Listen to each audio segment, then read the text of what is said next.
Hello, ਸਤਿ ਸ਼੍ਰੀ ਅਕਾਲ friends, ਕੀ ਹਾਲ ਚਾਲ। ਅੱਜ ਮੈਂ ਤੁਹਾਡੇ ਨਾਲ ਦੋ ਚਾਟ ਦੀਆਂ ਰੈਸਪੀ ਸ਼ੇਅਰ ਕਰ ਰਹੀ ਹਾਂ। ਸਭ ਤੋਂ ਪਹਿਲਾਂ ਮੈਂ ਬਣਾ ਰਹੀ ਹਾਂ ਭੱਲਾ ਪਾਪੜੀ ਚਾਟ। ਲਾਸਟ ਟਾਈਮ ਤੁਹਾਨੂੰ ਮੈਂ ਭੱਲਿਆਂ ਦੀ ਰੈਸਪੀ ਦਿੱਤੀ ਸੀਗੀ ਅਤੇ ਉਸ ਵਿੱਚੋਂ ਕੁਛ ਮੈਂ ਭੱਲੇ ਫਰੀਜ਼ ਕਰ ਲਏ ਸਨ। ਅੱਜ ਉਹੀ ਭੱਲਿਆਂ ਦੇ ਨਾਲ ਮੈਂ ਭੱਲਾ ਪਾਪੜੀ ਚਾਟ ਬਣਾ ਰਹੀ ਹਾਂ। ਭੱਲਿਆਂ ਨੂੰ ਮੈਂ 15 ਮਿੰਟ ਪਹਿਲਾਂ ਫਰੀਜ਼ਰ 'ਚੋਂ ਕੱਢ ਕੇ ਕੋਸੇ ਤੋਂ ਗਰਮ ਪਾਣੀ ਦੇ ਵਿੱਚ ਸੋਕ ਕਰ ਦਿੱਤਾ ਸੀ ਅਤੇ ਪਾਣੀ ਦੇ ਵਿੱਚ ਇਹਨਾਂ ਨੂੰ 15 ਤੋਂ 20 ਮਿੰਟ ਹੋ ਗਏ ਹਨ ਅਤੇ ਸੌਫਟ ਹੋ ਗਏ ਹਨ ਕਾਫੀ ਇਹ।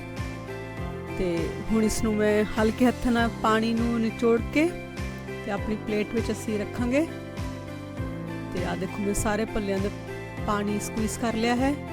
ਇਸ ਦੇ ਉੱਪਰ ਮੈਂ ਪਾ ਰਹੀ ਹਾਂ ਦਹੀਂ।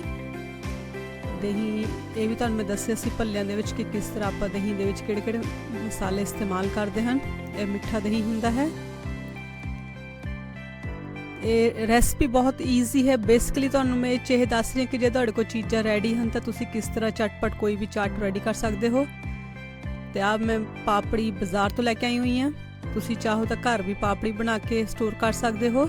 ਉਹ ਵੀ ਰੈਸਪੀ ਮੈਂ ਤੁਹਾਡੇ ਨਾਲ ਜ਼ਰੂਰ ਸ਼ੇਅਰ ਕਰੂੰਗੀ। ਅਤੇ ਪਾਪੜੀ ਨੂੰ ਅਸੀਂ ਹਾਫ ਤੋੜ ਕੇ ਇਹਦੇ ਵਿੱਚ ਰੱਖ ਲਵਾਂਗੇ ਭੱਲਿਆਂ ਦੇ ਵਿੱਚ।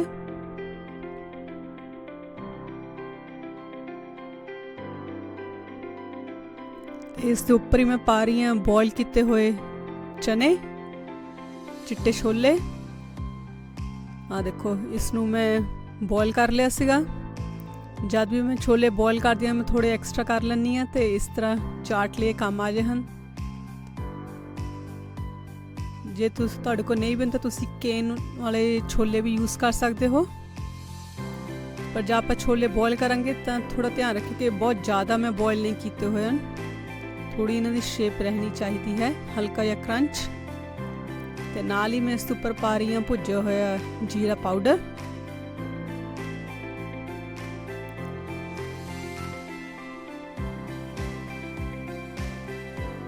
ਹਲਕੀ ਜਿਹੀ ਲਾਲ ਮਿਰਚ ਪਾਊਡਰ ਥੋੜੇ ਕਲਰ ਵਾਸਤੇ।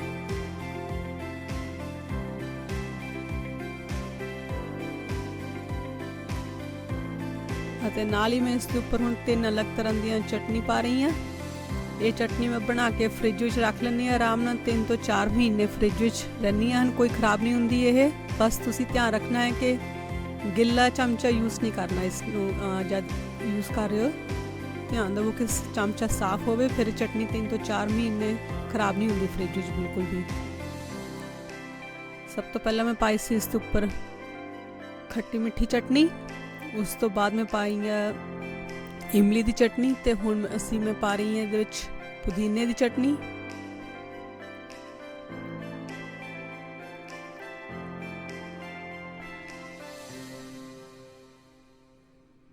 ਦੇਖੋ, ਸਾਡੀ ਭੱਲਾ ਪਾਪੜੀ ਚਾਟ ਬਣ ਕੇ ਰੈਡੀ ਹੈ। ਤੁਸੀਂ ਇਸ ਨੂੰ ਬਣਾ ਕੇ 3 ਤੋਂ 4 ਘੰਟੇ ਫਰਿੱਜ ਵਿੱਚ ਰੱਖੋ। ਤੁਹਾਡੇ ਘਰ ਗੈਸਟ ਆ ਰਹੇ ਹਨ ਤਾਂ ਇਸ ਨੂੰ ਡਿਨਰ ਟੇਬਲ ਦੇ ਉੱਪਰ ਰੱਖੋ। ਗੈਸਟ ਵੀ ਤੁਹਾਡੇ ਇੰਪ੍ਰੈਸ ਹੋ ਜਾਣਗੇ ਅਤੇ ਬਹੁਤ ਹੀ ਸਵਾਦ ਇਹ ਚਾਟ ਅਤੇ ਰੈਸਪੀ ਬਣਦੀ ਹੈ। ਡਿਨਰ 'ਚ ਤੁਸੀਂ ਸਰਵ ਕਰ ਸਕਦੇ ਹੋ ਜਾਂ ਫਿਰ ਗਰਮੀਆਂ ਦੇ ਵਿੱਚ ਐਜ਼ ਅ ਸਨੈਕ ਵੀ ਤੁਸੀਂ ਇਸ ਨੂੰ ਖਾ ਸਕਦੇ ਹੋ।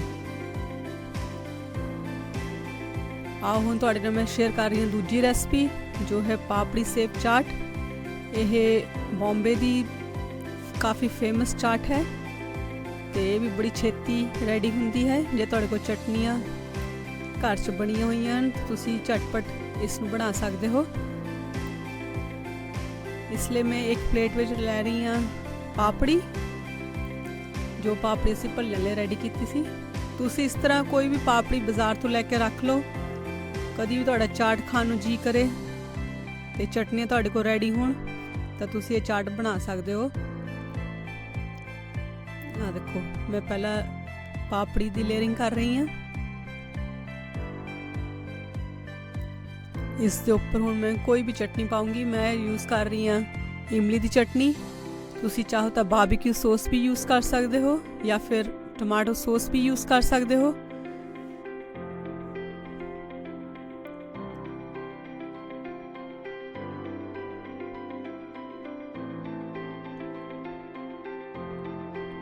ਮੈਂ ਆਲੂ ਉਬਾਲੇ ਹੋਏ ਹਨ, ਇਸ ਨੂੰ ਮੈਂ ਉਬਾਲ ਕੇ ਸਲਾਈਸ ਕਰਕੇ ਰੱਖਿਆ ਹੋਇਆ ਹੈ।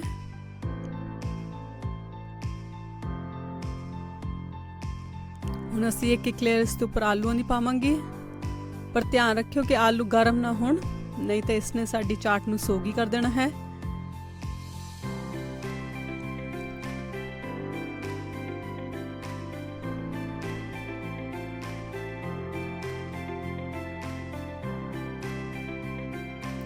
ਤੇ ਇਸ ਦੇ ਉੱਪਰ ਮੈਂ ਪਾਉਂਗੀ ਹਲਕਾ ਜਿਹਾ ਨਮਕ ਪਹਿਲਾਂ, ਕਿਉਂਕਿ ਆਲੂ प्लेन हैं एकदम, इन्होंने ऊपर कोई भी फ्लेवर नहीं है, इसलिए फ्लेवरिंग लिए मैं पा रही हूँ नमक ते नाल ही हल्का जिहा चाट मसाला।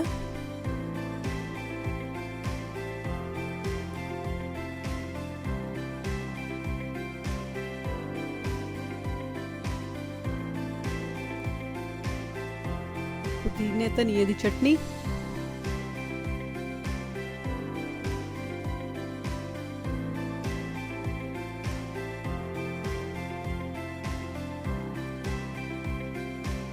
ਤੇ ਨਾਲ ਹੀ ਇਸ ਦੇ ਉੱਪਰ ਮੈਂ ਪਾਉਂਗੀ ਆਪਣੀ ਖੱਟੀ ਮਿੱਠੀ ਚਟਨੀ।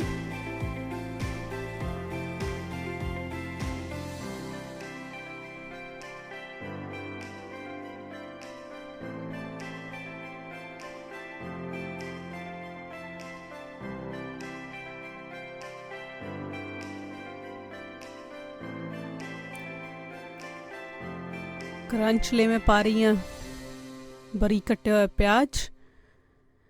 कोई भी चाट है ਉਹ ਚਟਨੀਆਂ ਦੇ ਨਾਲ ਹੀ, ਜੇ ਤੁਹਾਡੀ ਚਟਨੀਆਂ ਸਵਾਦ ਹਨ ਤਾਂ ਤੁਹਾਡੀ ਚਾਟ ਸਵਾਦ ਹੈ। ਬੇਸਿਕਲੀ ਚਾਟ ਇੱਕ ਬੈਲੈਂਸ ਹੈ ਹਰ ਇੱਕ ਫਲੇਵਰ ਦਾ, ਖਟਾਸ, ਮਿਠਾਸ, ਤਿੱਖਾਪਨ, ਕਰੰਚ ਤੇ ਚਟਨੀਆਂ ਇਸ ਵਿੱਚ ਮੇਨ ਰੋਲ ਪਲੇ ਕਰਦੀਆਂ ਹਨ। ਇਸ ਲਈ ਜੇ ਤੁਹਾਡੇ ਕੋਲ 2-3 ਅਲੱਗ ਤਰ੍ਹਾਂ ਦੀਆਂ ਚਟਨੀਆਂ ਹੋਣ ਤਾਂ ਤੁਸੀਂ ਕੋਈ ਵੀ ਚਾਟ ਬਣਾ ਸਕਦੇ ਹੋ। ਤੇ ਹੁਣ ਇਸ ਦੇ ਉੱਪਰ ਮੈਂ ਪਾ ਰਹੀ ਹਾਂ ਨਾਈਲੋਨ ਸੇਵ, बहुत ही बरीक भुजिया टाइप होंगी है।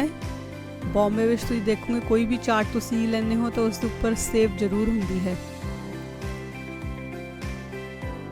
ते सेव असी इस ऊपर पावांगे बहुत सारी, क्योंकि बरीक होंगी है काफ़ी।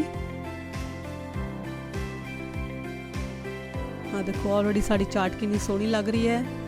इस ऊपर मैं फिर टॉप अप कर रही हूँ जो भी अपने को 3 अलग तरह की चटनियाँ सी।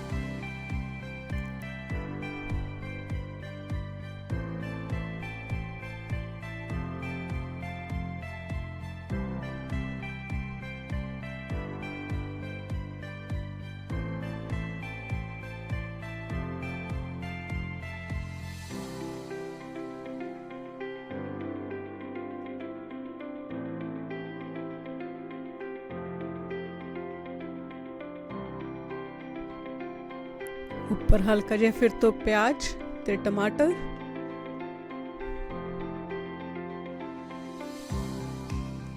ते हरा धनिया पाऊंगी मैं एंड विच।